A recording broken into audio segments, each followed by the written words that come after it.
Well, hello, our fellow friends, our fellow neighbors, and our fellow shining stars. Our next trolley stop is here, and our next trolley stop is now. Welcome back to another all-new episode of PR from the Heart's Children's Book Spotlight series, to be precise. We have reached episode number 231.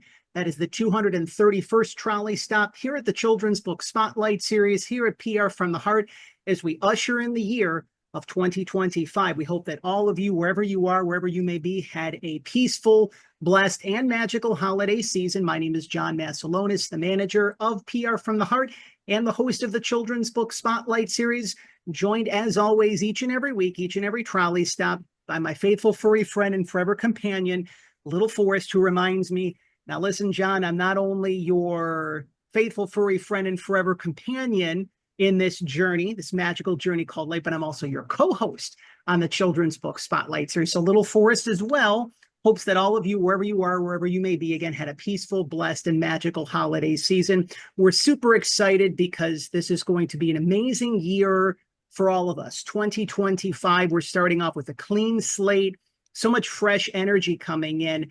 But it's very important that in 2025, we're not bypassing our emotions and our feelings. We're just coming off the heels of the holiday season. And for many, that can be one of the most emotional times during the course of the year, especially if you have recently lost a loved one, or if you lost a loved one many years back, because we always treasure the memories and the moments that we celebrate during the holiday season. And it can be very difficult. It can be very challenging when a loved one passes. And depending upon where we are in our own spiritual journeys, where we are in our own grief, we can actually even believe that we may never have the opportunity to connect with our departed loved one again. But leave it to a brand new children's book to help us remember not even that our loved ones are only a dream away, a meditation away, a blink away, but really that we have the ability to connect to our loved ones within our heart, because home truly is where the heart is. We encourage all of you, our listeners and viewers, our friends and neighbors, and of course, our fellow shining stars, to head on over to the official website of our featured guest on the Children's Book Spotlight series, which we have included in the description below. You can also head on over to Amazon.com if that is your preferred online vehicle of your choosing. You can purchase and enjoy your copy of Emerson in the Clouds. It is now available, one of the many ways that you can pledge your support for Julie, who will be joining us momentarily. You already see her on screen, so she's currently joining us, but we're officially going to be welcoming her not only as a featured guest here in the Children's Book Spotlight series, but as the newest member of the PR from the Heart family. One of the many ways you can pledge your support for Julie is by leaving a 5-star review for Emerson in the Clouds that lets her know that she's doing wonderful and much needed work for children, for parents, for families, for educators, for those who love great children's books, and especially those who are navigating through grief and loss. We love when the trolley travels to the land down under. Every once in a while, the trolley really likes to rack up the frequent flyer miles. So we head from San Diego all the way to the beautiful country of Australia. I really want to ask myself, and this is like my younger self, Australia, is it a continent or is it a country? That's what the holidays will do to you. Joining us all the way from Australia, our featured guest on episode number 231 of the Children's Book Spotlight series, Julie Busuttil. Julie, thank you for spending some quality time with us, with myself, with little Forrest, and of course, spending some quality time here in our neighborhood. How are things with you today? Oh, fantastic, John. Thank you so much. What an introduction. Yes, I am from Australia, a little country town called Wagga Wagga. Would you believe it? It's so good you had to say it twice. And this is something that Australia helps us to remember, because if you were just paying attention, for all of you who are just paying attention, we have a beautiful sign behind us that says, "This is where the magic happens." And the sign went out. This is what happens during the holiday season. You need to recharge, you need to reset. And you just remember home is where the heart is. You remember I'm connecting with someone in Australia, and then the magic just turns itself back on. Some housekeeping before we officially begin this wonderful conversation with Julie. If you are new here to the Children's Book Spotlight series, we are very blessed and fortunate where we have the opportunity to share the inspiring stories of the shining stars in the world of children's literature, those self-published authors, those published authors, and it really is something that really means a lot to us. We are now entering into the 7th year of doing this program.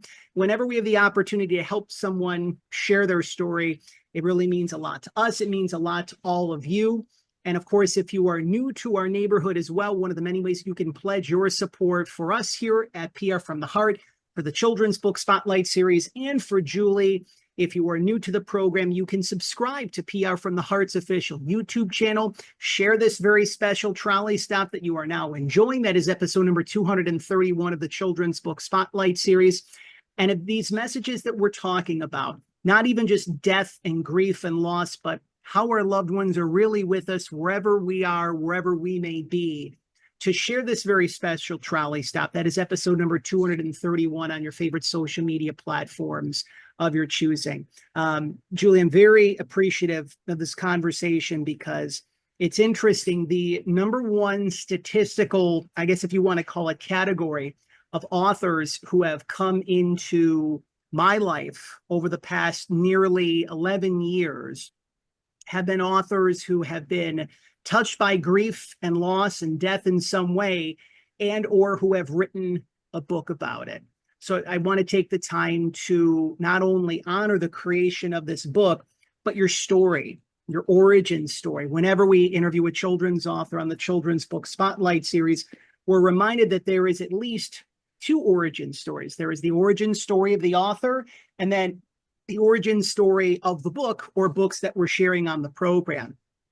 For those of our listeners and viewers, our fellow friends and neighbors, and of course, our fellow shining stars who are learning about you for the first time and learning about your story, could you share with us, before we talk about the origin story of Emerson in the Clouds, and there is a linking thread between the two, but can you share with us where your journey really first began, when you knew that a large part of your purpose and your mission was meant to not only help children, but to also help those who are navigating through death and grief and loss? Because one of the things we do want to call to action to is that not only are you a children's author, but you're also an intuitive medium as well. Yeah. Thanks, John. It's a big question, actually. When I started, I could easily go back to when I was 11 years old when my dad passed away. So I'm no stranger to loss. I've suffered a lot of loss in my life. But really, I'd have to say it was when I was 18 years old and I went along and actually visited a psychic medium. And at that time, I had no idea what a psychic medium was. This was before Facebook, before even the internet. So I had no idea what to expect. And I was pleasantly surprised when this lady was bringing through my dad, who passed 7 years earlier. That sparked an interest and a curiosity into me about, well, what else is there? What else is out there? It can't just be, you pass and then that's it. There's got to be something more out there. So that really sparked a lifelong journey in developing as a medium, and as an intuitive. So that's when I really started to be curious about mediumship, what it is, how you would connect with a loved one. And there's a bit of a structure on how that works, but really it is an intuitive connection. If I'm speaking to you one-to-one as a physical person, I can speak to somebody who's also passed one-to-one. It doesn't matter. We're all energy. And when we pass, as we know, energy can never be destroyed. So energy simply changes form. So when I started writing was about 2020. So during the COVID pandemic, I actually did this amazing online course. It was free at the time. And I realized then that I wanted to write. I wanted to create a children's book, and I didn't even know how it was going to turn out. This was my previous books before Emerson in the Clouds, but I realized that I love writing. And then, if you fast forward in the last 12 months is when I really started to sit down and think about Emerson in the clouds and bringing Emerson to the world. And this is something that it's when you're connecting your writing with your own intuitive gifts, this is really something that can spark even that much more magic in the words, in the energy within the messaging as well too. Before we connect with that thread a little bit more, I really feel it's important that we connect to the origin story of this book as well too. And we won't necessarily spoil the whole kit and caboodle, because we never like to give away the whole kit and caboodle on a children's book spotlight series episode. But Emerson in the Clouds is not just the title of the book. It's actually the name of your late little one who passed several years ago, who did not make it. And whenever someone loses a little one, the closest experience that I've had on my end of things is when my grandmother passed away in the summer of 2013. And taking the time to, when someone lands up losing a little one, it's always important for me to be able to have them share that, because there is not to try to compare and contrast one's grief and say that one's grief is worse than the other, because we're all grieving all together, both individually and collectively. Could you share with us about Emerson and the connection that you have with her, and when you knew that her story needed to be shared through this story? Yeah, thanks, John. So Emerson is a triplet. So Sam and Dean are her brothers, who are alive, very much alive in our family. Unfortunately, Emerson passed in utero. And it's really interesting how I actually found out about Emerson, because, as I said, being a medium, I knew I was pregnant. I didn't realize I was carrying multiple babies at the time. But one of my connections with my dad, who had been gone for a long time, he was holding a pink blanket, and I just assumed, oh, okay, I must be having a girl.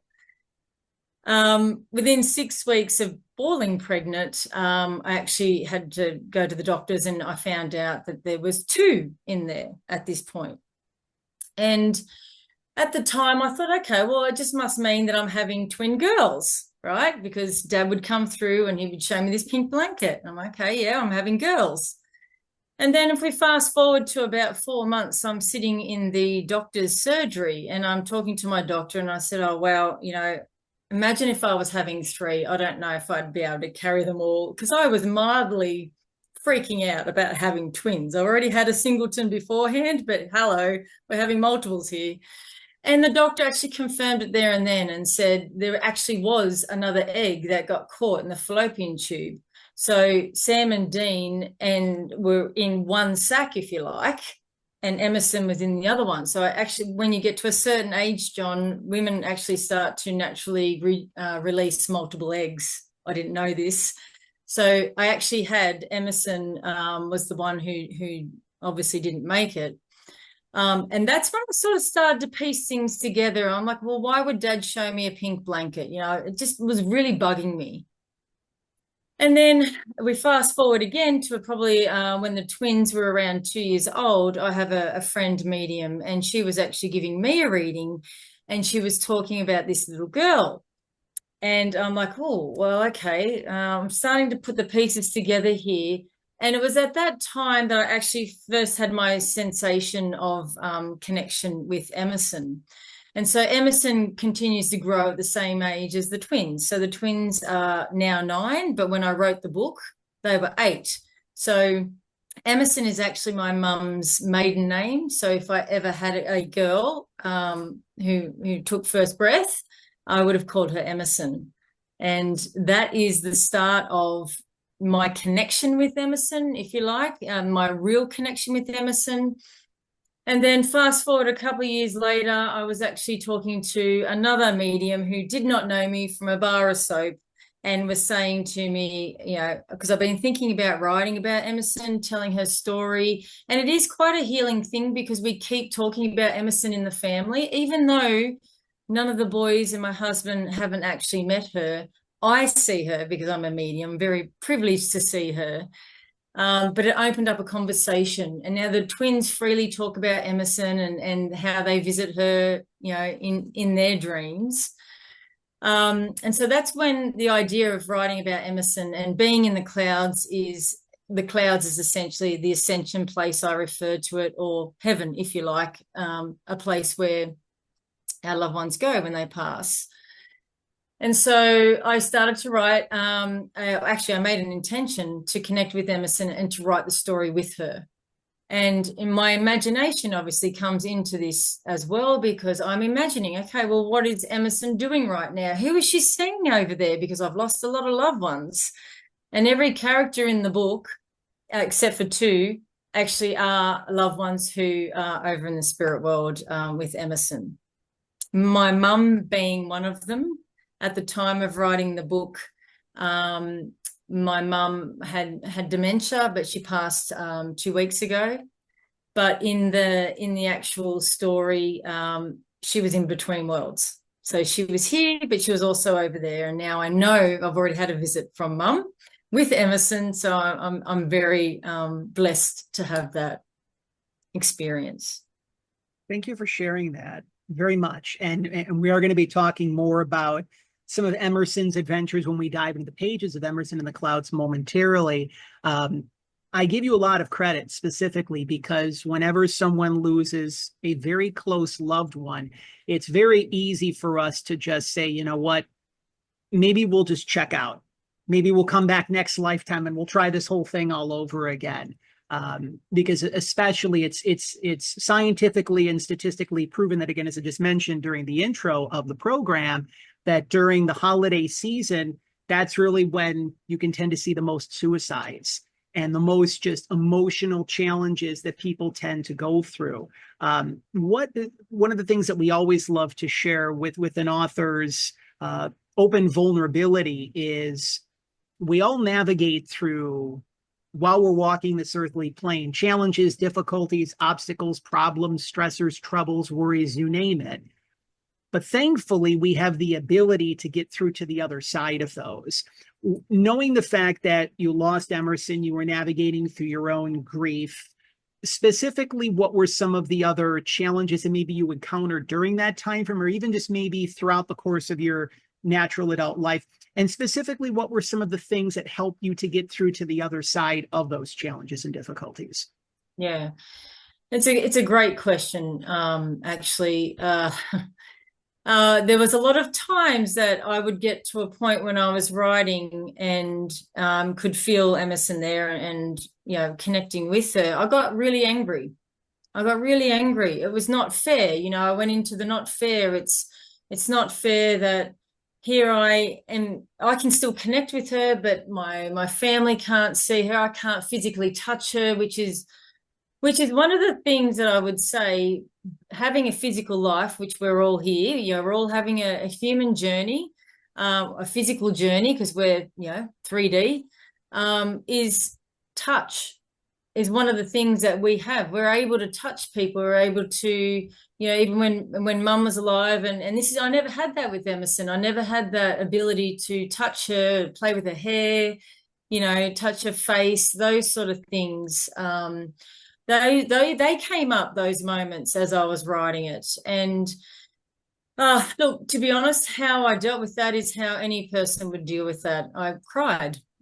I don't hold emotion back. And at the end of the day, that's part of being human, right, is to experience the full gamut of emotions. So I went through the full gamut of the emotions of being upset, being resentful, being angry at the world that I couldn't have a life with Emerson, a physical life with Emerson. But then, as I said, I'm very blessed in that I can then move through to the other, move through those emotions and get to a place of, well, I know where she is. I know who she's with. I have that level of comfort. And as a medium, I bring that comfort when I read for other people.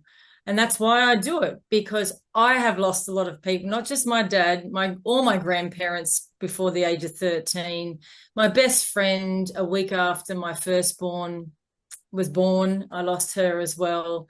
And of course, Emerson. So I'm no stranger to loss, and I know grief is a real thing, and you should allow yourself to feel that.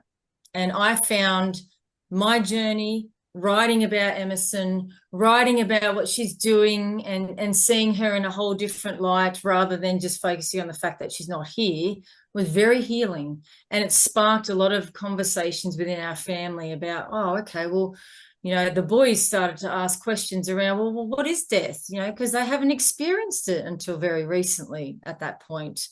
As in having somebody living physically and knowing them and then them passing.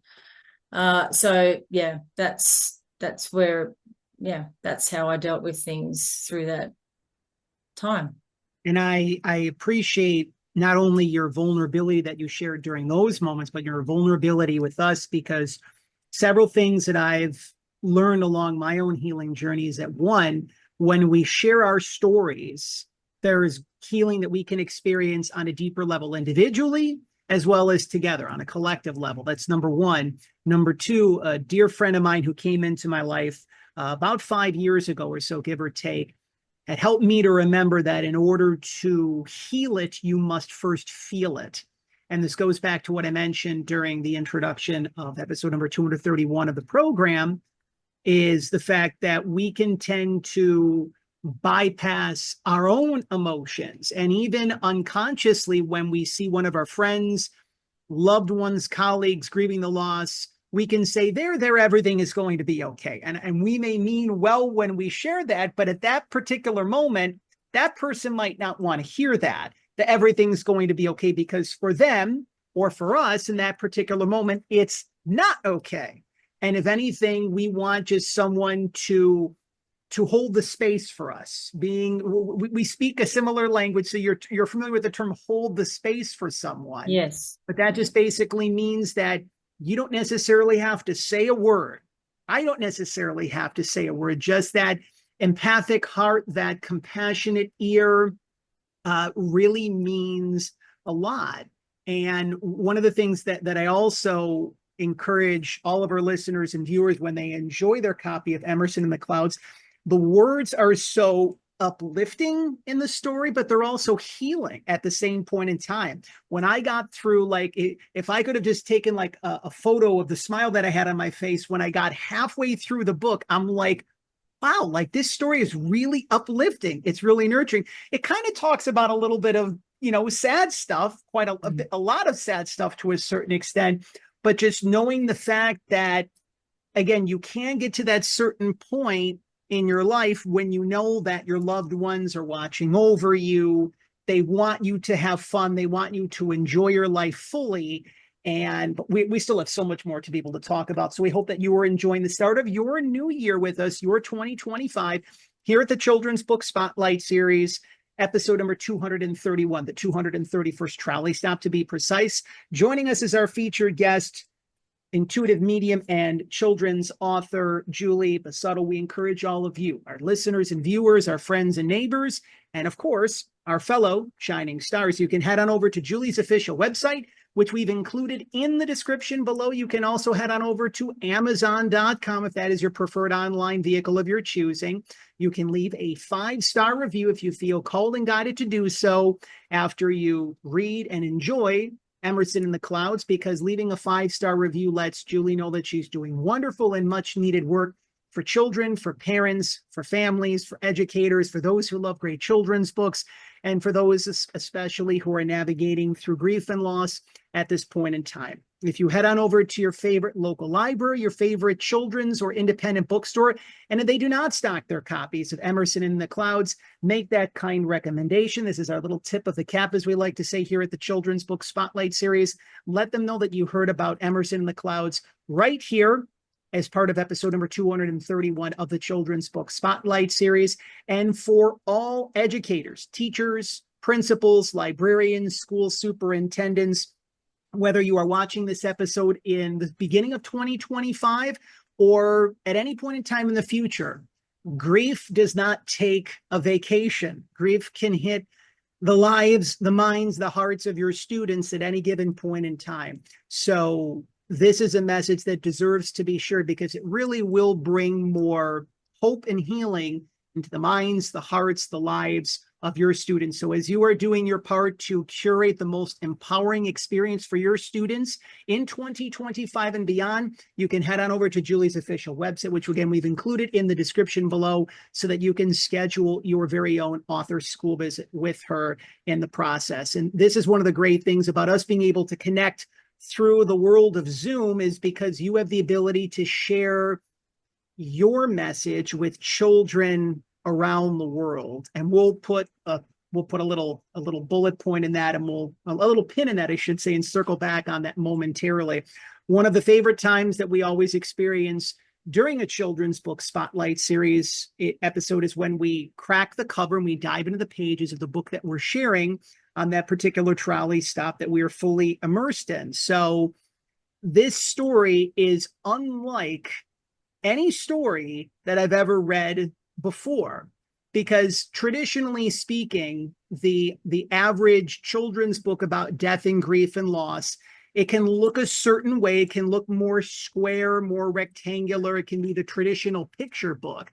This has the energy of a picture book, but it really has a little bit of that tinge of an early reader as well, too. It's got beautiful illustrations, so you're really covering not only the different ages as well, too, but it's also a story that families can enjoy together, because one of the things that being a huge fan of the late Mr. Rogers, of course, the host of the long-running popular children's television program here in the States, Mr. Rogers' Neighborhood, one of the most viewed videos online that parents will go to teach their kids about death and grief and loss was an early episode of Mr. Rogers' Neighborhood where Fred's goldfish passed.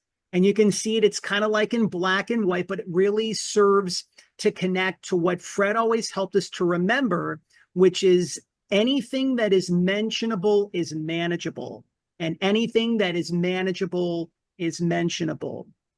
And the fact that you actually, it's like multiple stories within the story. We see how Emerson lands up coming up to the ascension plane, and that's the term that you weave in throughout the course of the story.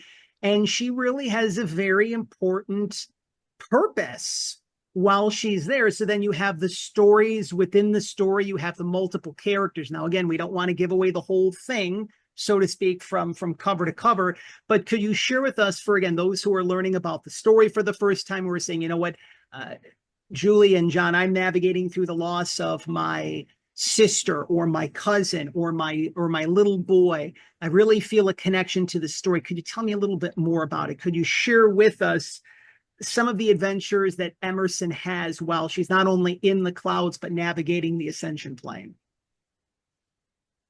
Yeah. Oh, there's so much. Yes, it is. It is. It's like worlds within worlds when you read this book. There are stories upon stories. But there is an underlying theme here, and that is about Emerson wanting to reconnect with her family who are still living. So there's an underlying journey of discovery, if you like, not only for Emerson, but for her family who are still living. So not to give too much away, but a couple of the characters in the book include her brothers and their journey with Emerson from across the veil, if you like, from the other side, and how they communicate together and how they come together. So for me, I mean, there's a lot to talk about, but essentially when Emerson comes to the ascension plane, she's a bit shocked. She doesn't understand why she's there. You know, previously, a moment before, she could hear her mum talking, percussions through the stomach. She could hear her dad talking, and then, she arrives at the ascension plane, and she doesn't know what this place is. She doesn't know where her mum and dad is. She doesn't know where her brothers are. She doesn't know anyone there. And then she hears this beautiful voice, which is her great-grandmother, who actually has passed and over there. And so they begin a journey together. She starts to meet other people over in the Ascension plane. As I said before, a lot of the characters are based on people who actually people I've loved and lost. Do you want me to share a couple of favorite characters? If you could, yeah, because I actually have a couple of my own that I want to mention too. And there may be some healthy repetition, but go right ahead with some of your favorite characters. Yeah. Well, the obvious one is Pop with the Lot.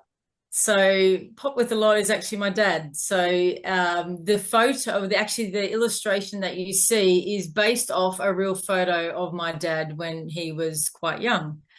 And so the illustrator, Gilherme Salomon, big shout out to him, he depicted him very well. And so Pop with a Lot is actually somebody, he's my dad, right? He's my dad who sees his little granddaughter arrive, and he helps share with her, what the ropes are, how you navigate this magical place, what you can do in this magical place. So he is one of my favorite characters that I know would be very much like I portray Pop with a Lot in the book, is very much what he's like. I can tell you that. And the other character I already mentioned before, but Nana Bai is based on my mum. So she's actually Bai, not Bai. But my nephew used to call her Nana Bai, not Nana Vi. So Nana Vi was one of the most, I think, challenging chapters to write, because at the time Mum was very much alive. But as I said before, she'd been challenged. She's been suffering dementia for 7 years. She was in a home. She's very young, 77, very, very young to have dementia. And, every time I would go and see her, she was at a point where she didn't know who I was, couldn't speak, couldn't say my name, couldn't talk. But it's interesting, when you sit there long enough, your heart starts to talk. Your energy, she would go in these lucid states where she would look at me, even though she couldn't speak, she would look at me, and you just know, right? You just know, oh, she's here. And then I would just talk with her as I normally do. So that chapter in particular was about Nana Bai being in two worlds. So she's here physically, but her mind, when she's not lucid, in my view, is going to the Ascension plane and communicating with her loved ones there. So they're the two main ones that were my favorite. You had some favorite John. I do. The first one that comes to mind is Dougal McStrugel. Because, and you share this very beautifully at the very beginning of the story, that Dougal represents all those children who have had to live life without their parents and who are cared for by other relatives. And knowing the fact that there are many children out there in Australia, here in the States, around the world, that either they may have they may be living with their parents, but they don't necessarily have the heartfelt, energetic bond and connection that they truly desire with their earth family. Or maybe they're being raised by their grandmother, by their grandfather, by their aunt, by their cousin, by a neighbor, whatever the case might be. And knowing the fact as well, too, because, growing up, I was a little bit of a bigger kid myself, and into my early adult years, at one point in time, I weighed over 300 pounds. And I had to come to grips where, oh my gosh, like, I'm taking my emotions and I'm channeling them through food, and realizing that was not necessarily the healthiest thing. And, even it takes some awareness for us as adults, because we can just have a really stressful day or a really challenging week. And I'm not sure if they have Ben and Jerry's or Haagen-Dazs down in Australia, but whatever your favorite ice cream of your choosing is, an hour or two later, and like the pint is gone, and it's like, oh, wait a minute. So this is where the bad day went. It went into the ice cream. So it still just reminds you about, even when so again, just those subtle messages within the message, right? Like when you have your emotions, that, Dougal's just reminding us, right, to love yourself, because not giving away what he ended up navigating through, but it really felt, after reading his story and feeling into his story, that the loathing that he had for himself really impacted his health on a mental, emotional, physical, physiological realm.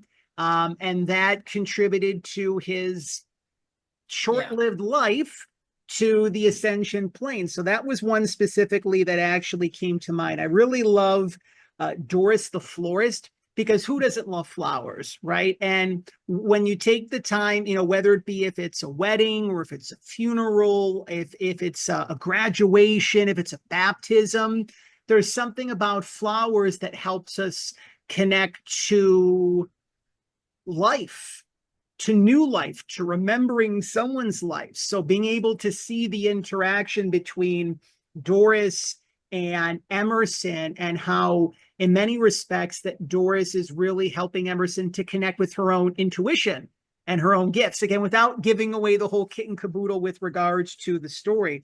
And I also resonated with little Leo, and I'll tell you why, because you had mentioned in the story that your eldest son used to talk to one of his of his imaginary friend Leo when he was only 5 years old.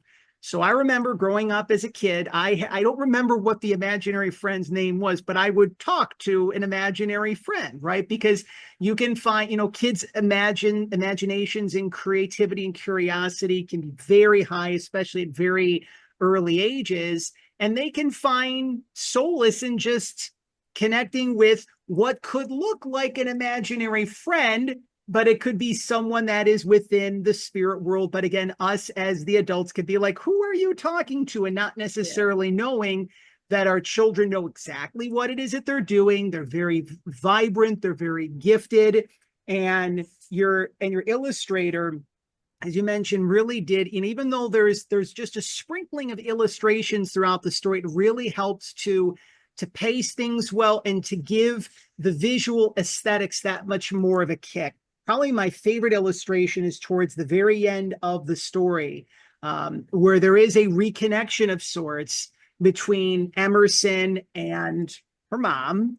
And I can't even put it into words. The visual that we're now sharing on screen really helps to put it best, knowing the fact that it's a circle back to what I mentioned again earlier in our time together, how our loved ones are with us wherever we are. All we need to do, during, especially coming off the holidays, we had a lot of hustle and bustle, a lot of things to do.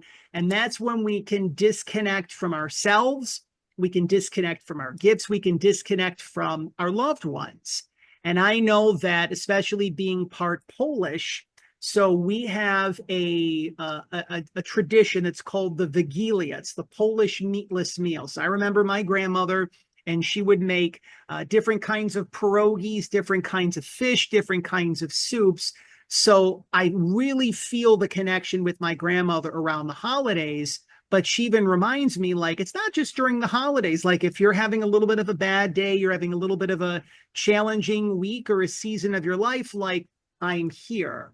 But one of the things as well that this story, and maybe not directly, but I feel in a very subtle way, and this is one of the things that I also wanted to speak about, we also touched upon earlier, our loved ones, even if their lives may have been cut short, or even if we just wish how we had that one more moment with them or that one more day with them, they want us to do two things of many. One is lead our lives fully and completely, and they want us to know that they're in a better place, which again, if you're talking to someone who just recently lost a loved one, one of the last things that you want to share is they're in a better place, because when you're navigating through that grief, again, it's a very touchy-feely kind of thing.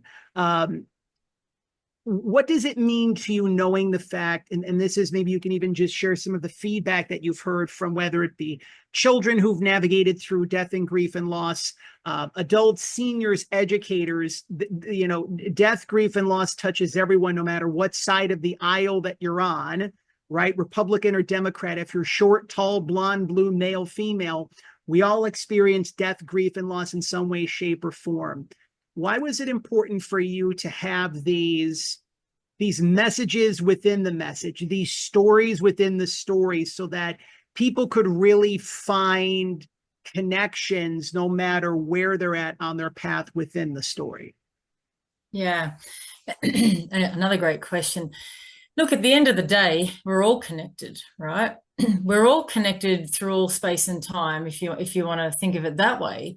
And I actually had one of the twins' friends read the book and come up to me the next day, and he said, "I've actually never lost anyone, but I really love this book because it made me really think about, what would happen if I lose somebody, but then that'd be okay because they're still here." So that in itself was part of the reason why I wanted to write this book, because there's a lot of different key messages in the book, if you like.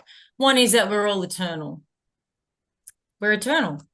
And that concept of just being open, right? So I'm not about,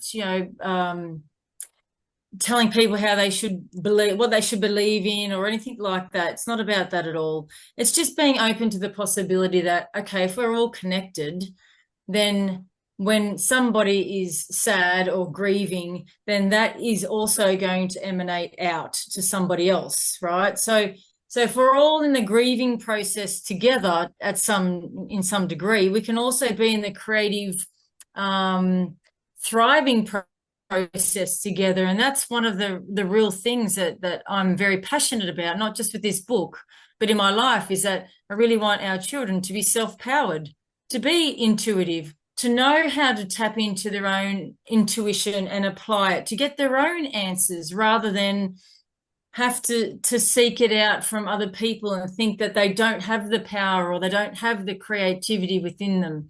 If you can think, you can imagine. If you can imagine it, you can create it. So that's one of the biggest key messages from this book, blending my imagination with, obviously, my knowledge of the spirit world, if you like, the ascension place, and going through that process and sharing that as an actual chapter book. That was a really healing process for me. And there is even a downloadable healing journal if people want to do something similar and do their own processing. I love that you have that available as well, too, because, again, one of the things I know that, even though it was a short story, a quick read, I found myself at the end of every chapter, like, processing things like, okay, the book was so good, I could have read it in one sitting, right? But it was really important, like, wow, okay, like these 5 or 6 pages or 8 pages, however long the chapter was, like there was a lot for me to just process within that moment of time. And I think that this is also why, especially even as like a bedtime story, or whenever moms and dads or grandparents are reading the story with little ones, it can just be like these little stories within the stories, the 7, 8, 9 stories, and you can share them at different points in time and really get the different sorts of interactions from the little ones as well, too. Because, again, as we've touched upon individually and collectively here in our time together, the fact that when kids communicate about the world just overall, you can line up 10 different children and they can give 10 different responses. If you line up 10 different children about what does heaven look like? And I think that the late spiritual teacher, multi-time best-selling author, also I believe a New York Times best-selling author, the late Dr. Wayne Dyer, I think he did this at some point in time, that he lined up like a couple, like I forget the number of children, but there's some sort of a meditation that's on YouTube where, like, he mentioned several of the responses of children about, like, or no, it was not what is heaven, but what does love mean, right? So again, kids can reply in such beautiful, articulate ways about what love means to them, what heaven means to them. And kids' responses are very much unfiltered because they haven't gone through the cynicism or the jadedness or the guilt or the judgment or the shame. They haven't, gone through the emotional ringer of life, so to speak. So their responses are that much pure. And that's just, again, just one of the many different things that's great about this beautiful story. We're beginning to wind down our time with our featured guest here on episode number 231 of the Children's Book Spotlight series, intuitive medium and children's author Julie Busuttil. We encourage all of you, our listeners and viewers, our friends and neighbors, and of course, our fellow shining stars, to head on over to Julie's official website, which we've included in the description below. If Amazon.com is your preferred online vehicle of your choosing, we encourage you to purchase, enjoy, read, and also leave a 5-star review for Emerson in the Clouds if you feel called and guided to do so. One of the many ways that you can pledge your support for Julie is by leaving that 5-star review on Amazon. That lets her know that she's doing wonderful and much needed work for children, parents, families, educators, those who love great children's books, and especially those who are navigating through death, grief, and loss in some way, shape, or form, whether it be a little one, whether it be someone who's doing their part to nurture and heal their own inner child as well. For all educators, teachers, principals, librarians, school superintendents, if you're enjoying this episode of the Children's Book Spotlight series in 2025 or beyond, remember that grief and loss doesn't take a vacation. It can surface at any given point in time. And especially when little ones are navigating through grief and loss very early on, it's really up to us as custodians of our children to truly let them know that their emotions are valid, their feelings are valid, and that in the long run, once they realize that they have that supportive system that surrounds them, so that they know that they will be able to be okay eventually. With this being shared, while you are making your plans to make 2025 the most empowered year for your students, and in 2026 and beyond, one of the most empowering things that you can do is to schedule an author school visit with Julie, because this is a very sensitive subject and it takes a very brave soul, a very special soul, to be able to communicate it in a way that doesn't come across as weird or strong in any way, shape, or form. And this book, there's a lot of soothing within it. There'll be soothing for the minds and the hearts of your students as well. And again, of course, if you head on over to your favorite library, your favorite children's or independent bookstore, and they do not stock their copy of Emerson in the Clouds, don't send them to the Ascension plane. No. You don't want to do that, right? You make that kind recommendation. Let them know that you heard about Emerson in the Clouds right here on the Children's Book Spotlight series to start off the year of 2025. We touched upon this, but I think it's important to touch upon this a little bit more. Being an intuitive medium, it's something that, depending upon who you connect with in the grocery store, some people might be very fascinated, like very much on the surface, like, ooh, intuitive medium, what does that do? Right? And then there are people who really connect with it and they get it, and they're very grateful for you and for people like you who help when you're navigating through loss, especially early on, grief. And death hits you in a very powerful way, especially in those earlier on stages. You want to make sure that you have the opportunity to connect. And maybe you may not, I mean, we all have the ability to connect with our lost loved ones. So if anything, knowing a little bit more about you and your work, I feel that you really are more of a facilitator to empower the people that you're working with, to remind them that, hey, you can do this yourself, even though I'm assisting you right now. And then there's those people that might look at you like you're 3 McNuggets shy of a Happy Meal, as the expression goes. And that's okay, to each his or her own. What does it mean to you with these gifts that you have? Because I'm very blessed and fortunate along my path to cultivate and connect with my own gifts. And it really took me a long period of time to be able to do that.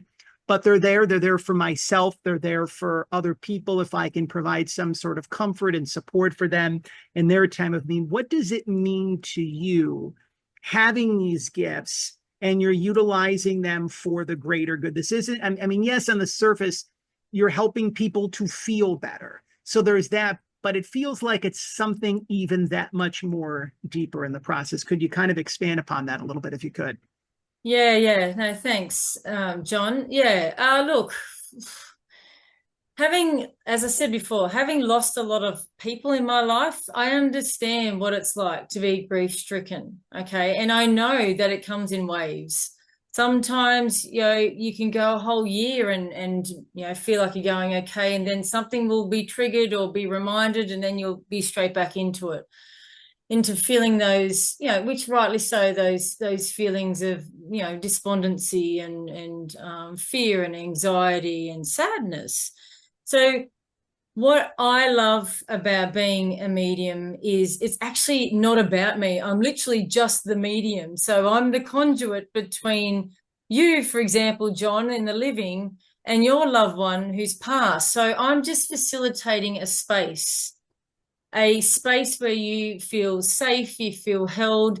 I'm probably the most practical medium you'll ever meet. I'm no fluff, because I know what it's like. I went to many mediums myself when I was in, my early 20s, searching for something, but I didn't really understand what that searching was, because, I could reconnect with my dad, which was the primary driver at the start. But then it became, okay, well, actually, no, I really am interested in developing my own mediumship. And it really does start by developing a relationship with yourself and understanding your intuitive side, your creative side, because it's actually limitless. It's limitless, your intuition, and applying your intuition in many different ways. Some do it by writing, some do it by movies, some do it by, doing intuitive readings for people. But mediumship is that, I don't want to say it's that next level to show that there's levels. It's not about that. It's about, when I read for somebody, when I do a mediumship reading for somebody, I'm setting up a space. I'm inviting their loved ones to reconnect. And mediums who can do that very well, the actual person that you're reading for can feel them themselves. So it's not just a feeling that I feel. And sometimes they can even say, they've even said to me, well, actually, I'm seeing what you're saying. I can see that. I can really, and other times they've said, well, that piece of information that you just said, it just feels right. And I'll confirm it later, but it just feels right. So it's a union of souls, essentially. That's what it is. That's what I love. But it's bittersweet, John. It's bittersweet because, when I read for somebody and I'm bringing through their father, obviously I'm triggered. I'm human.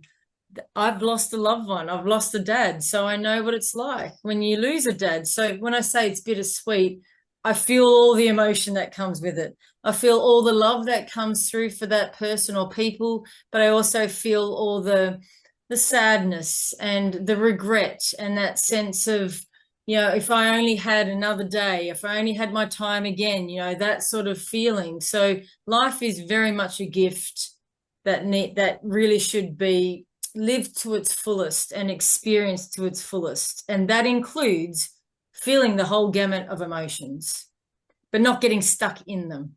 So there's a difference. I'm glad that you touched upon those two threads right at the very end of what you were sharing, because sometimes it can take us maybe longer than what we want to admit the fact that life really is a gift. Everything that we are given every day, even the problems that we have, they are gifts. Because if you ever notice that whenever we do have a challenge, we're always stronger on the other side of it. We always learn something in the midst of the challenge. So even in the midst of the challenges and difficulties and the obstacles and problems, there is the gift. And I'm not sure if this was a big movie in Australia in the 80s, but we always channel our inner Ferris Bueller, Matthew Broderick from Ferris Bueller's Day Off, right? And I'll paraphrase it. He always reminded us to take the time and slow down, because life can pass you by before you realize that. And it's interesting because, as the calendar just turned to 2025, you remember when there was that whole Y2K bug and everyone thought Yes. the world was going to end when 1999 went into 2000? And it's like, wow, like that was 25 years ago. I graduated from high school in 1999, but literally like I can blink my eyes and I remember senior year in high school, and then now it's 25 and a half years later. So knowing the fact that to really savor the moments, like what if you took the time to have the energy of the holiday season and you see the lights and you slow down, and and to do that during the course of the year and not just during the couple weeks during the Christmas season, or for me, like I'm the guy that has the Christmas tree up like a day or two after Thanksgiving here in the States, right? Or I should say a day or two after Halloween. My tree gets up earlier and earlier every year.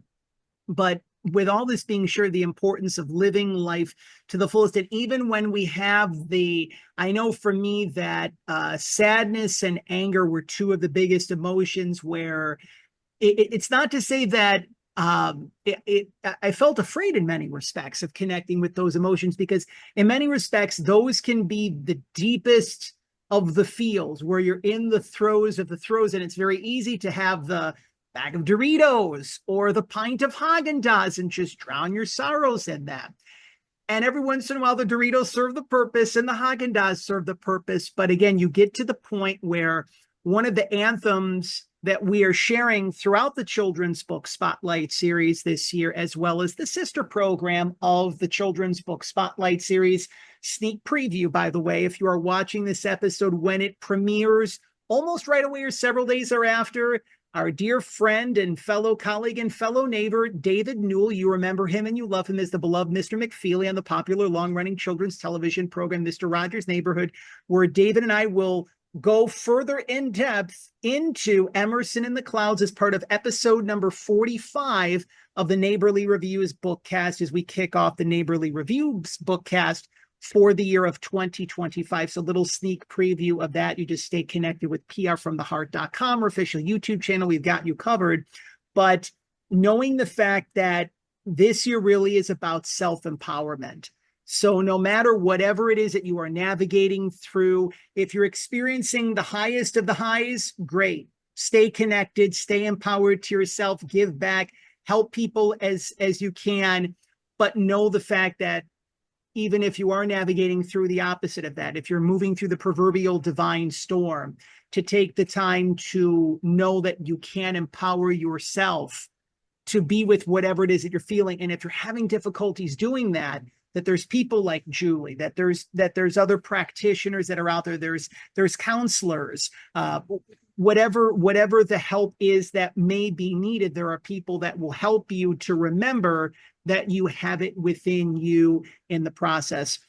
We always love to be able to provide Julie with some, those who watch the program, especially those who are parents, caregivers, grandparents, educators, custodians of our little ones. We always like to provide some useful and supportive information in the form of tips, tools, and strategies so that an adult, a caregiver, a custodian of a little one can immediately extract those things from a Children's Book Spotlight series episode, implement it into their life, as well as the lives of the little ones who they love, they're blessed to help, support, be of service to. Specifically speaking, there's two different threads that I want to mention. One of which is there are children as well as adults, and I'll start off on the threads of children. The number of people that have come to me over my entire adult life, going back to when I was a child, all the way to now, nearly going to be 43 and a half now at the age of this recording, where someone says, I don't know what my gifts are, or I'm having trouble connecting to my talent. I don't know what my talent is.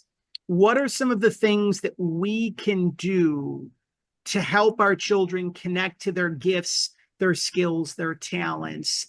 And for fellow adults who come onto our path as well, including ourselves, what are some of the things that we can do to reconnect ourselves to our own gifts and skills and talents? So starting off on the children thread, moving to the adult thread, the fellow neighbors on our path, and then ourselves. So it's kind of like a threefold ABC to this particular question. Yeah. Okay, that's a lot of questions. So if we start with children, and something that I do a lot with my kids, as I said, they're 9 and 16, so they're very different stages in their life. Is I always say the take 5, because what happens is we get triggered by something, and that sparks an emotion. but the emotion is usually coming from what we're thinking about. So I always say, take 5. Okay, what are you thinking? And getting them to really verbalize what it is that they're thinking, right? Because if you can name it, you can take the power out of it. If you don't name it, it just continues to go on and on loop in the background, and it just keeps festering. So I always say, name it. What are you feeling? Acknowledge what you're feeling. Oh, I'm feeling really angry. Okay, acknowledge that. What does that want you to do? That's step 3. What is that feeling want you to do? Someone might say, I've had one of my kids say, oh, yell and scream and carry on in the classroom. I said, okay, well, let's not do that.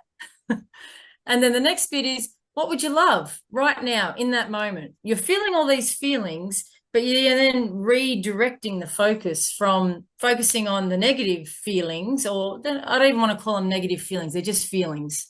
And then refocusing it onto something that they love. And then ask them, what is that feeling that you love? What does that want you to do? And so you're redirecting your energy, because that's all you're doing, right? Thoughts are energy, feelings are energy. You're just redirecting the energy into something that is proactive, positive, that sort of thing. So that's what I usually do with the boys. And I always get them to set an intention. Intention is everything. When you set an intention, anything that then follows has to be what you set that intention. I do daily intentions. And so an example today is I intended to have a magical day, and I'm having a magical day, speaking, about magic and things with you, John, right now. Adults can do the same thing, because really what happens is our inner child gets triggered. Even though we're adults, we still get triggered. So you can do the take 5. What am I thinking? What am I feeling? What does that feeling want me to do? Don't do that. What do I love instead? And refocus, redirect the energy and do that. And you can do that for yourself. You can do that. There's so many tools out there, John, that I'm happy to share with you, that you may be able to share with your viewers as well. But take 5 is one of the things that I love to do, and it works. And it sounds like that's something that is universal, where if it's a little one that you're talking to, if it's a next door neighbor, if it's, someone at the grocery store that you see regularly, or within yourself. And that's really the ultimate thread of self-empowerment, is if you're moving through something that's uncomfortable, and you can take 5, right, and say, okay, there's this, there's this, there's this, there's this. You become empowered, where even if you're the only person in the room, that that you can move through whatever it is that you are experiencing in that particular moment. The second thread that I wanted to touch upon, I feel it's obviously being an intuitive medium, being a mom, you've navigated through death and grief and loss. Specifically, if a child is navigating through death, grief, and loss in some way, shape, or form, especially when they're navigating through grief and loss for the first time, what are a few of the things that we can do, especially as parents or step-parents, caregivers, custodians of little ones, to help them navigate through grief and loss? What are a few specific things that come to mind for you?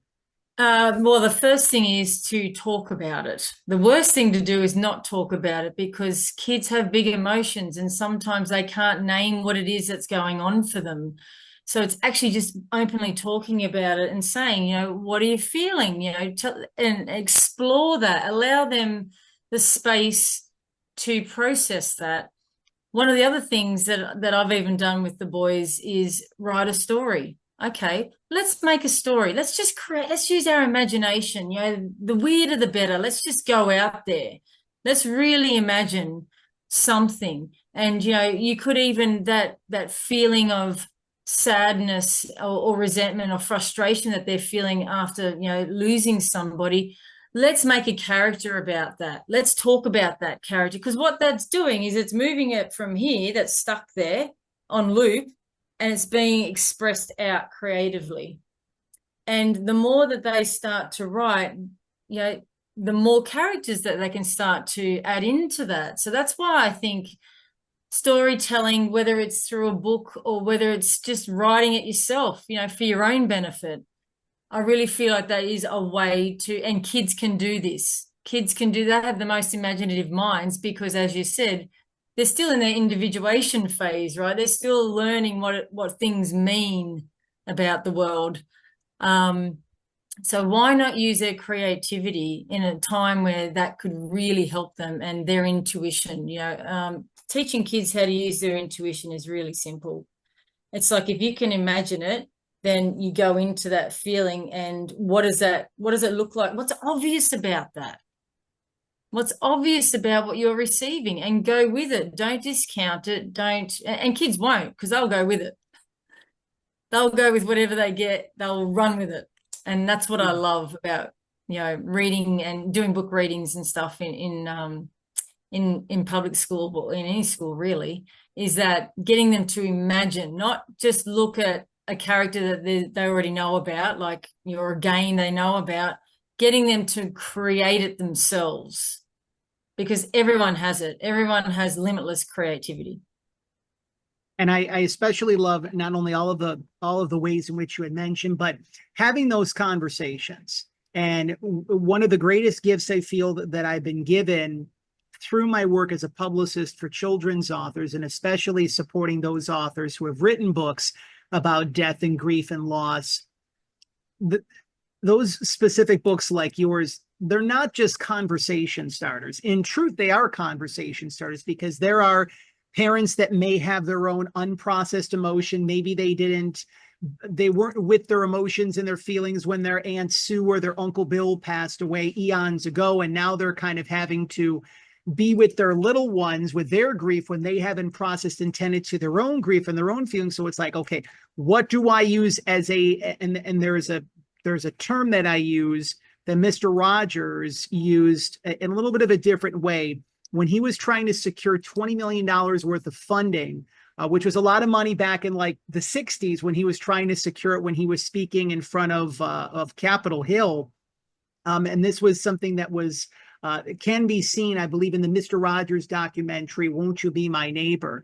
And he spoke to Senator John Pastore, and he said, Senator Pastore, what I do, he was referring to Mr. Rogers' neighborhood, what I do is a resource of care.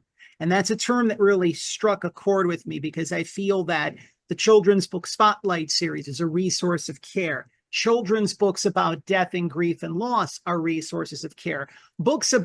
Children's books about self-love and kindness and empathy and compassion and celebrating one another's differences, those are also resources of care. So there's something about children's books, especially books that talk about death and grief and loss, where if you don't know what's the right words to say, how do you bridge the conversation? You take out the book and just let the energy and the messaging and the heart of the book speak for itself. We always have two ways that we always close out every Children's Book Spotlight series episode. It's interesting because we just mentioned his name once or twice, or maybe more than that, throughout the course of this particular trolley stop. We remember the late Fred Rogers, again, the host of the long-running children's television program, Mr. Rogers' Neighborhood.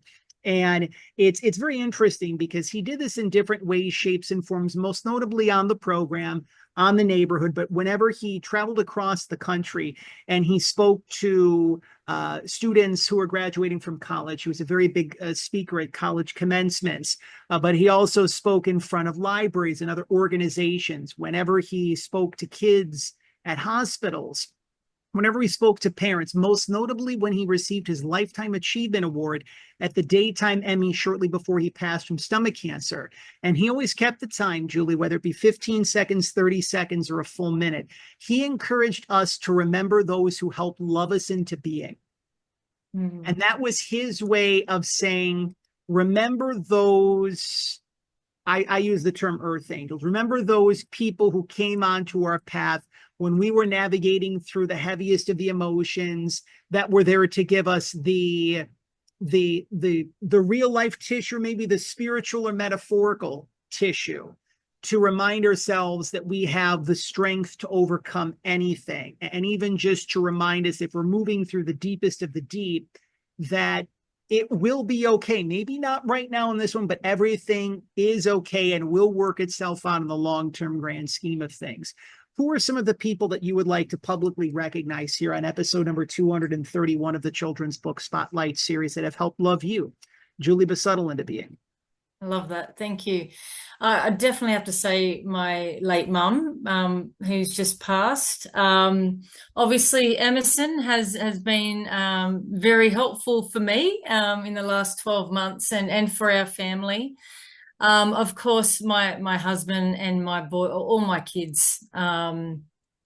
But I'd also like to say, actually, John, the fact that how we connected was quite magical in its own way. So I'd like to say and acknowledge you as well and what you've provided, not only for me, but for the viewers who are watching now. And I've seen a lot of those videos, the past segments, and there's a little nugget or many nuggets in each segment. So you've helped me bring Emerson, which is one of my wishes, right? If we were doing wishes, was to bring Emerson's story to the world. So you're helping me do that. But of course, I'd also like to thank myself, to be honest. And I don't think we thank ourselves enough. If there's many times I could have gave up, it's all too hard, it's too painful, it's this and it's that and everything else, but I didn't, and I stuck with it and I completed it. And there's a thing when you complete something, it's there's a lot of energy that comes with that. And as we're completing another year, it's a really good time to just reflect and look at the year that was and what you've learnt and what you're taking with you and what you're leaving behind that you don't want to take with you. But I just want to say one more thing too, John, is that someone told me a great saying, especially when you're in those challenging moments, is this too shall pass. Mm. This too shall pass. So there's a natural ebb and flow in life, and this too shall pass. That phrase is something that, again, no matter what side of the aisle that you're on, if you classify yourself as religious or spiritual or a little bit of both or none of the above, and it's interesting because maybe this is just between myself and you and the viewers out there, but it's interesting how there are some people that say, I don't classify myself as religious or spiritual, but yet we are all spiritual in some way, shape, or form. But knowing the fact that this too, whatever it is that we are moving through in this particular moment, it shall pass. So even if you're in the deepest of the deep, the throwest of the throws, the proverbial dark night of the soul, this too shall pass. We always like to close out every children's book spotlight series episode because it's kind of like a really cool symbiotic heartfelt hug to Mr. Rogers, because if you love Mr. Rogers' Neighborhood, then likely you are very in tune with the Disney magic. And there's something about the Disney magic. I was just at Disneyland just a couple of weeks ago during the holiday season, just so festive, which on a completely I still am kind of trying to put words to this.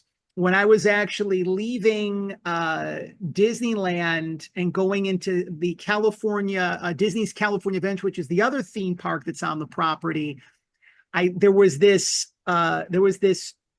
almost, it sounded like church music that I was hearing. And I said, no, this can't be. This is Disneyland. You're not going to hear church music in Disneyland. And I see these, what looked like a choir of angels in a procession down Main Street. I was not envisioning this. There actually was, and there must have had some sort of a service or a ceremony or something like that. But there was literally a choir of angels that were navigating through down Main Street. They were singing O Come, Emmanuel, and they were all lining up on those risers. Like when you have choirs, they have the risers. And I'm hearing Handel's Messiah. This is as I'm leaving Disneyland to go to California Adventure. And I'm like, wow, there really is something about this Disney magic, right? Because especially during the holiday season, if they can, help us to connect to our spiritual side that much more. Anywho, there's something very special about the Disney magic. It reminds us that we have the ability to bring to form and shape our dreams, our desires, our goals, our ambitions. We have the ability to fulfill our own wishes. And we have the ability to fulfill the wishes of those in our lives, whether it be family members, loved ones, friends, colleagues, fellow neighbors, those whom we're called to be of service to, that we're blessed to be of service to, that we have the ability to help to bring to form and shape those dreams, those desires, those goals, those ambitions of our fellow neighbors. We can help them to fulfill their wishes. We go back to the year 1992. It is now 1992. Oh, my heavens. That is technically 33 years ago. It was a great year. We remember the late Robin Williams. He voiced the Genie of the Lamp. We truly must have ESP, Julie, because we have a little segment that we like to call Three Wishes. So it would be interesting, John, if we had wishes. Well, now we actually do. You have given freely from your heart, not only to your family, but to your clients. And now you're helping children and parents and families across not only just Australia, but around the world to connect with the spirit of your daughter and to connect with the spirit of Emerson in the clouds. And on a grander scale, you're helping many people to navigate through death and grief and loss. So you've given freely for a long period of time.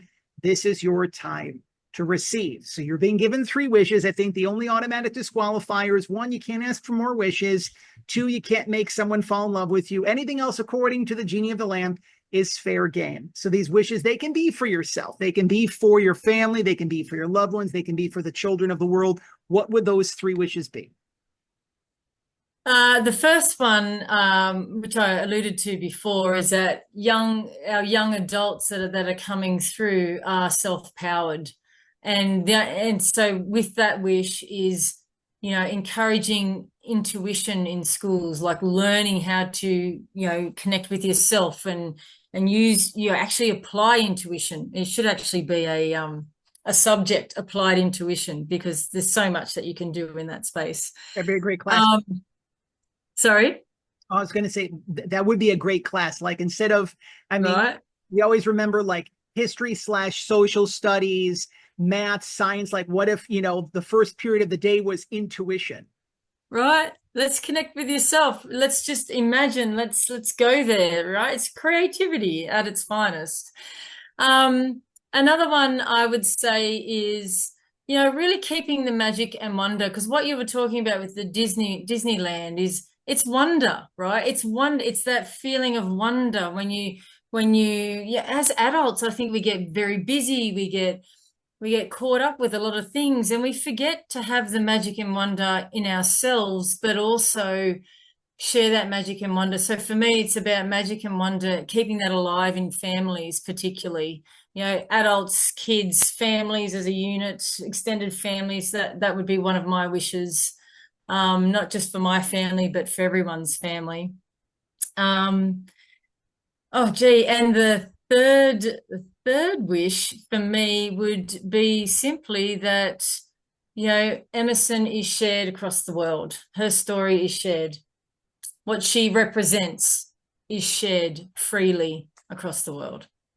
Well, it's long since been said that when one's wishes come from one's heart, but they have a greater chance of coming true. And I really can feel the heart and the intention of those wishes. And on the ladder thread, it really is a joy and a true blessing to be able to not only keep the memory and the spirit of your daughter alive, but to help you share her story and your story with the world. And to also piggyback to the late Fred Rogers, it's long since been said that whether those people are that you called in, and I'm very touched that you had mentioned me in that thread as well, whether those individuals, and I'm paraphrasing Fred's words, whether those individuals are near or far, whether they are walking this earthly plane or they're shining down from heaven, that they're smiling, knowing that you are making an indelible impact on the lives of children and parents and families and those who love great children's books. And as again, we like to say here on the program, that latter thread especially.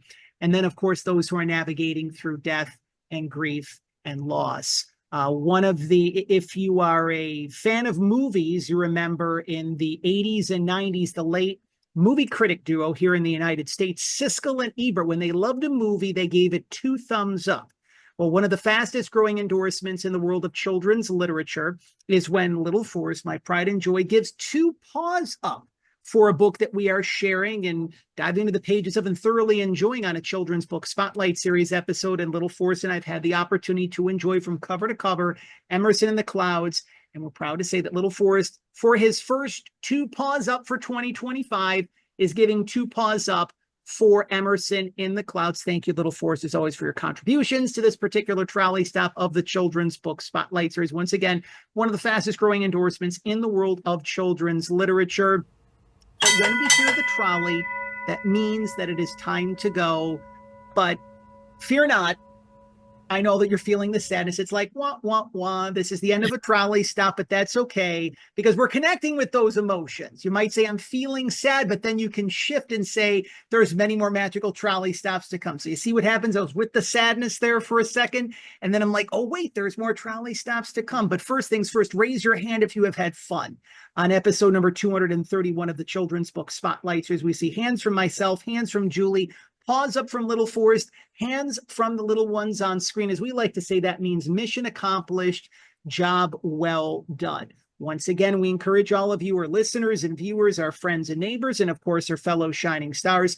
You can head on over to Julie's official website, which we have included in the description below. We've also included her social media platforms so you can continue the conversation post Children's Book Spotlight Series. A lot of things that we touched upon that have probably said, hey, I have this question or this brought up this insightful thought on mine of things. You can keep the conversation going post Children's Book Spotlight Series with Julie. We've again included her social media platforms in the description below.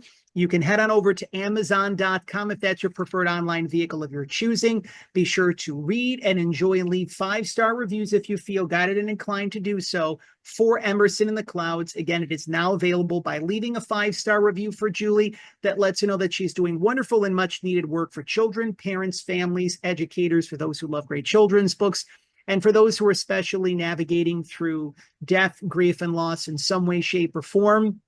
For all educators, teachers, principals, librarians, school superintendents, we highly encourage you to schedule an author school visit with Julie, because especially if your students are individually or collectively navigating through death and grief and loss, you know, if we remember nearly 25 years ago and the children that navigated through 9/11 here in the United States, grief is something that touches us no matter where we live in the world, no matter what age that we are, no matter how with it we think that we might have things in our life, especially as we are the custodians of the future of our children. We can do our part to be able to help them nurture their own hearts and connect with their own emotions and feelings. And Julie does all of that and then some through the course of an author school visit. So again, be sure to connect with her via her official website.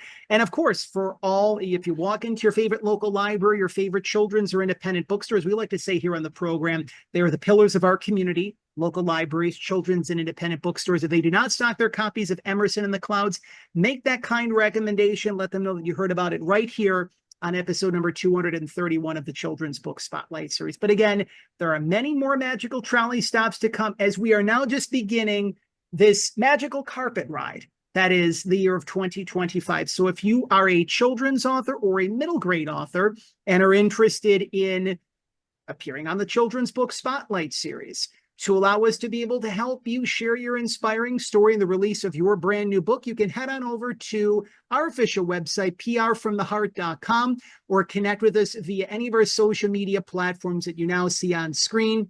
Instagram, Facebook, X, all at PR from the Heart. As we had mentioned earlier in the program as well, if you love Mr. Rogers' Neighborhood, you remember Mr. McFeely. Well, for the past nearly now 4 years, the man that we know and love as David Newell, who played Mr. McFeely on Mr. Rogers' Neighborhood, he helps us to co-host the Neighborly Reviews Bookcast. That is the sister program of the Children's Book Spotlight Series, where we take the time to deliver heartfelt reviews of the newest children's books that are available from both self-published authors and published authors, to let parents and caregivers and educators and librarians know what is currently available on the market for the little ones in your life. So as part of the January episode of 2025, that is episode number 45, David and I will further dive into the pages of Emerson in the Clouds. So again, if you are watching this episode before it premieres, just stay connected on PR from the Heart's official YouTube channel, as well as our official website. If you're watching these episodes concurrently, it's just a few clicks of your mouse away or a few touches of your phone, and you're completely connected so that you can connect more with Emerson and more of the spirit of this brand new, beautiful children's book that is Emerson in the Clouds. So again, if you are a children's author and would love to have David Newell and I spotlight your book, review your book, deliver a heartfelt review of your brand new children's book on a forthcoming edition of the Neighborly Reviews Bookcast, you know where to connect with us via our official website, prfromtheheart.com, and any of our social media platforms. Once again, Instagram, Facebook, and X. And of course, as it is a brand new year, it is 2025. This is going to be a magical year for children's authors across the board, but it's very important to know, especially when you are sharing your story, that you give it the care, the attention, the love, and the nurturance that it deserves. And even as a top author who's been in the industry for a long period of time, you might feel a little overwhelmed. You may need some help and you may need some support. That is why we are here. We have been very fortunate, very blessed to be of service to some of the top children's authors in the world of children's literature, ranging from John Parra, Catherine Roy, to Sharon Lois and Bram, Skinnamarink Dinky Dink, Skinnamarink Doo. We love you, to those authors whose journeys are just taking flight. So if you are a children's author and are needing dedicated PR support in sharing your inspiring story, the release of your brand new children's book, if you would like to be able to create your own book media tour, or if you're needing assistance in co-creating your very own national book media tour, let us see how we can be of service to you. Head on over to our official website, prfromtheheart.com, schedule your courtesy connection call, and again, let us see how we can help and support you to bring your dreams to life. And this is one of the many things that we're super excited about, especially being of service to Julie. So many new amazing authors in 2025. And it's something that now 11 years in the industry, we are still extraordinarily grateful for when we get the opportunity to wake up each and every day. One final time, again, you can head on over to Julie's official website, which we've included in the description below. One of the cool things that Julie had mentioned is that she actually has a free downloadable healing journal to help you process your loss and to create your own healing story. That is available through Julie's official website, again, in the description below. Stay connected, post children's book spotlight series with Julie via her official social media platforms, which we've included in the description below. If you're an educator, teacher, principal, librarian, school superintendent, connect with Julie to schedule your very own author school visit. And of course, if you head on over to your favorite local library, children's independent bookstore, they do not stock their copies of Emerson in the Clouds. You make that kind recommendation. Let them know that you heard about Emerson in the Clouds right here on the Children's Book Spotlight series as part of episode number 231. But again, when we hear the trolley, that means that it is time to go. If this message, these messages that we have shared, Emerson's story, the messages found within Emerson in the Clouds, we've talked about so much in a relatively short morsel of time, a fraction of time, if that. And our hope is that you've learned something today, that you've taken away something, that if anything, you have more hope and healing in your mind and in your heart. If you feel that way, and you know someone that's still navigating through some sort of a challenging moment or a challenging chapter of their life, one of the many things that you can do to not only pledge your support for your fellow neighbor in need, also for us here at PR From the Heart, also for us here at the Children's Book Spotlight Series, and for Julie, you can subscribe to PR From the Heart's official YouTube channel, join the more than 22,000 members of the PR From the Heart family, our loyal YouTube subscribers, and share this very special trolley stop that you have enjoyed. That is episode number 231 of the Children's Book Spotlight Series. We want to thank you for your continued support of PR From the Heart, for your continued support of the Children's Book Spotlight Series, for your continued support of children's authors, middle grade authors, illustrators across the country and around the world, such as Julie, who again are doing wonderful and much needed work for children, parents, families, educators, and for those who love great children's books, for the pillars of our community, local libraries and children's and independent bookstores, for your support of them. But above all else, we want to thank you for helping us walk home the children of the world. Again, one final time, we felt his presence, we felt his spirit, even though it's now past the holiday season, the start of the new year.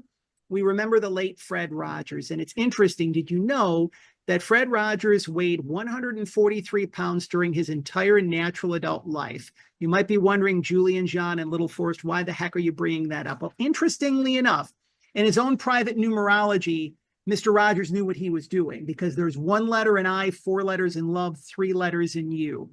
That is our reminder of what Fred was sharing for many years when he walked through this natural earthly plane. He reminded us of our inherent worth and our inherent value, and that we were loved and we were special just the way that we are. Well, it's a little tip of the cap to the late Mr. Rogers, and his little Forrest and his Julie were kind enough to spend some time with us here in our neighborhood here to start off the brand new year of 2025. We share our favorite three numbers of 243. There's two letters in we, four letters in love, three letters in you. We are reminding you, just as Fred did, but in the year of 2025, that we're reminding you of your inherent worth and your inherent value. We are reminding you that you are whole, that you are healthy, that you are complete, that you are loved, that you are special, just the way that you are.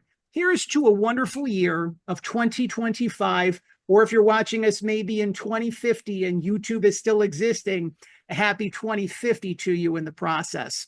For little Forrest, for Julie, Busuttil, for myself, John Masiulionis, thank you for spending some quality time with us here to kick off the brand new year of 2025 at the Children's Book Spotlight Series. Thank you for your continued support, and thank you for helping us to walk home the children of the world, our fellow friends, our fellow neighbors, and our fellow shining stars. Goodbye for now. Bye.